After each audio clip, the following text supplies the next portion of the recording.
दोस्तों, मेरा नाम पूजा है और मैं कहानियाँ सुनाती हूँ। मेरी कहानियाँ ज़िंदगी का हर रंग दर्शाती हैं। तो आइए देखते हैं आज ये कहानी किस रंग को प्रदर्शित करती है। अमीर और गरीब बहू की रसोई। बहुत गर्मी है, आज बाजार जाने का बिल्कुल भी मन नहीं कर रहा। बेटी ऐसा मत करो, तुम्हें पता है ना मैं बाजार नहीं जा सकती हूँ। चलो तुम दोनों बहन मिलकर बाजार होकर आओ, तब तक मैं तुम्हारे लिए कुछ अच्छा सा बना देती हूँ। चलो दीदी, बाजार जाने के अलावा हमारे पास और कोई ऑप्शन नहीं है। श्वेता और रिया बाजार जाने के लिए निकल जाते हैं। बाजार में सामान खरीदते हुए उन्हें बहुत ज्यादा गर्मी लगती है और पसीने भी आते हैं। इस गर्मी ने तो बिल्कुल हद कर रखी है।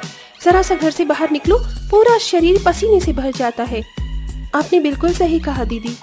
इधर दोनों बहनें बाजार से अपनी माँ का कहा हुआ सामान ले रही होती हैं, तो उधर उनके घर पर योगेश अपने दोस्त जगदीश से मिलने आता है। बहन जी, जगदीश भाई साहब कहीं दिखाई नहीं दे रहे। वो पड़ोस के घर में गए हैं, आते ही होंगे, आप बैठिए।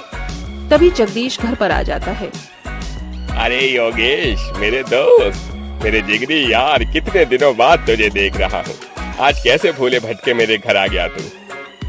अरे बस आ गया, तेरी याद आ रही थी। सुना है आजकल तू अपनी दोनों बेटियों के लिए लड़के देख रहा है। हाँ, मेरी बेटी अब दोनों शादी के लायक हो गई हैं, इसलिए मैं उनकी शादी के लिए रिश्ते ढूंढ रहा हूँ।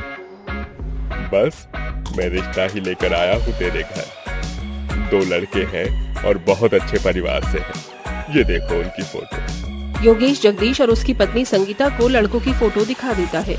लड़के तो पढ़े लिखे समझदार लग रहे हैं और अच्छे घर के भी हैं। सही कहा योगेश, तूने तो मेरे सिर से बोझ ही कम कर दिया। अब तो रिश्ता लेकर आया है तो मुझे यकीन है कि मेरी दोनों बेटियां बहुत खुश रहेंगी। अरे मैं तो कहता हूँ आंखें बंद करके रिश्ता पक्का कर दो। उसी वक्त बाजार से दोनों बहनें आ जाती हैं। ये देखो बेटियों, तुम्हारे लिए रिश्ता आया है। ठीक है बहन जी, अब मैं चलता हूँ। आगे जाकर मुझे उन लोगों के घर भी बात करनी है रिश्ते की। योगेश इतना कहकर निकल जाता है। अरे वाह माँ, हमारे लिए रिश्ते आए हैं। ये लड़का तो कुछ ज्यादा ही अमीर लग रहा है, मुझे इसी से शादी करनी है। माँ, आपको मेरे लिए जो ठीक लगे उसी से मेरी शादी करवा दीजिए।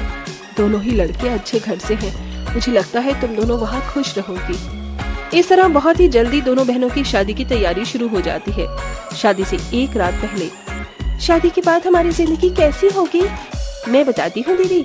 बड़ा सा बंगला होगा, बड़ी सी कार होगी, हर एक कमरे में एसी होगा और एसी वाली रसोई में हम लोग खाना बनाया करेंगे।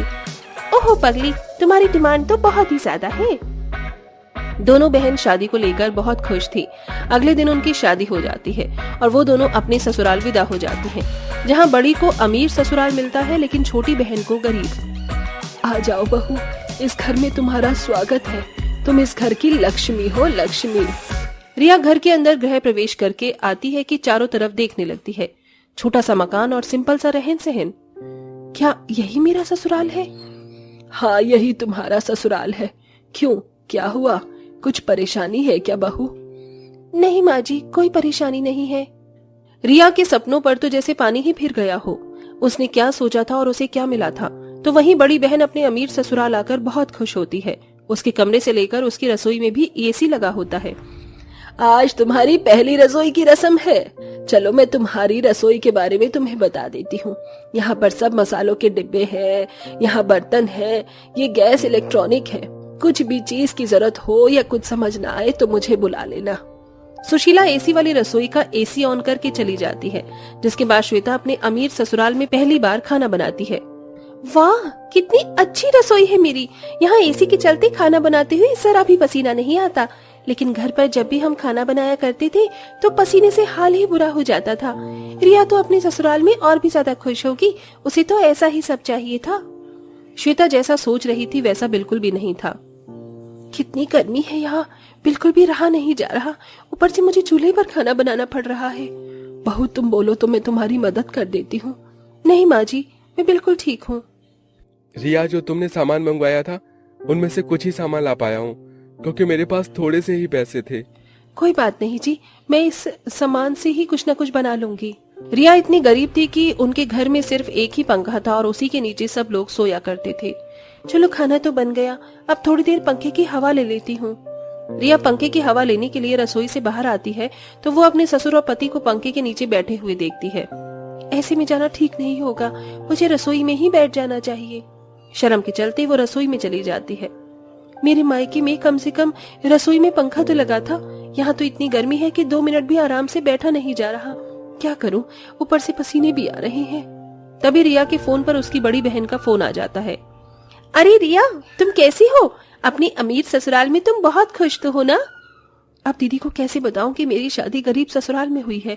अगर इन्हें पता चला तो इन्हें बहुत दुख होगा। क्या हुआ रिया, तुम चुप क्यों हो?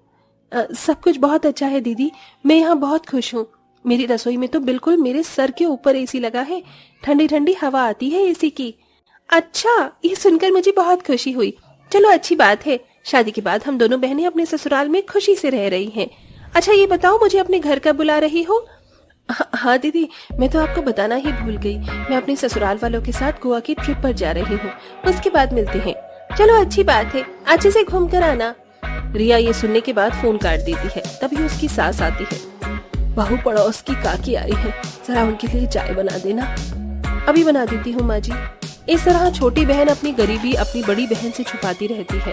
वो जब भी उससे मिलने के लिए कहती, प्रिया किसी न किसी बहाने से उसे घर आने से मना कर देती। फिर एक दिन श्वेता खुद ही बिना बताए रिया को सरप्राइज देने के लिए उसके ससुराल आने का फैसला करती है।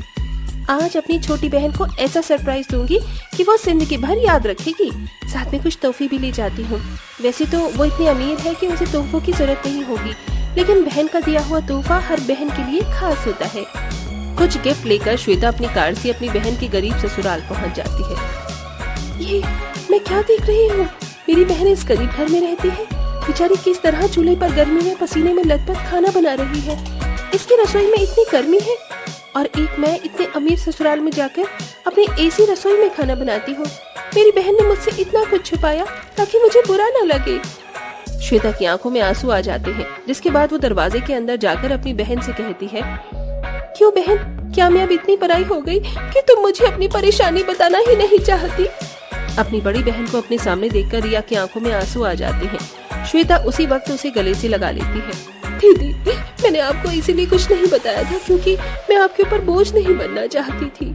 पगली, ये कैसी बातें कर रही है? तू मेरी छोटी बहन है, मुझ पर कभी बोझ नहीं बन सकती। अब देखना तेरी बड़ी बहन तेरी इन परेशानियों को कैसे दूर करती है।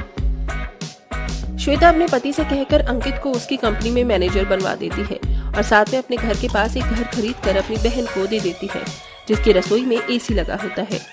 अब तुम्हें रसोई में पसीने नहीं आएंगे क्योंकि तुम्हारी रसोई में एसी है। आज से तुम इस घर में रहना। दीदी, मैं आपसे ये घर नहीं ले सकती।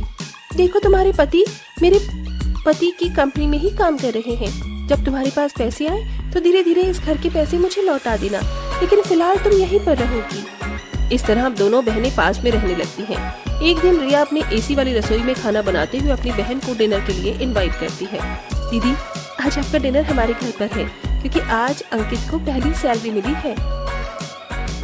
ठीक है, फिर मैं शाम को समय पर पहुंच जाऊंगी।